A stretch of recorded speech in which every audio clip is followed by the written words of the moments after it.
சிம்மம் ராசிக்கான குரு பெயர்ச்சி பலன்கள். உங்களின் லாபஸ்தானத்தில் சஞ்சரிக்கத் தொடங்கும் குரு பகவானால் தடைப்பட்டிருந்த புதிய பொறுப்புகள் கிடைக்கும். வாழ்க்கையில் உயர்வதற்கான முயற்சிகளை மேற்கொள்வீர்கள். குடும்பத்தில் மகிழ்ச்சி நிறையும்.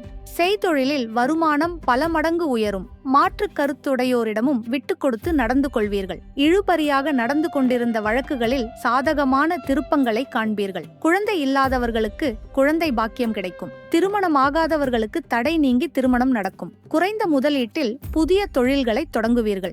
வங்கிகளிடமிருந்து கடன்களை பெற்று புதிய அசையா சொத்துக்களை வாங்குவீர்கள். உங்களின் தர்க்க ஞானத்தால் சண்டை சச்சரவுகளில் வெற்றி காண்பீர்கள். சகோதர சகோதரிகளுடன் இணக்கமான உறவு தொடரும். புதிய வாகனங்களை வாங்கும் யோகம் உண்டாகும். மற்றபடி உங்கள் காரியங்களை தனித்தே செய்து முடிக்கவும். உங்களின் அறிவுத்திறன் வெளிப்படும். ஆன்மீக விஷயங்களில் சிறப்பான ஈடுபாடு காட்டுவீர்கள். உடல் ஆரோக்கியம் மேம்பட யோகா, பிராணாயாமம் போன்றவற்றை செய்வீர்கள். நெடுநாட்களாக செய்யாமல் விட்டிருந்த நெடுந்தூர பயணங்களை செய்வீர்கள். சமுதாயத்தில் உங்களின் பெயரும் புகழும் உயரும். உங்களின் பேச்சுக்கு அனைவரும் மதிப்பு கொடுப்பார்கள். அவப்பெயர்களிலிருந்து விடுபடுவீர்கள். வீடு மாற்றம் செய்ய நினைப்போர் இந்த காலகட்டத்தில் வசதியான இல்லத்திற்கு மாறுவார்கள்.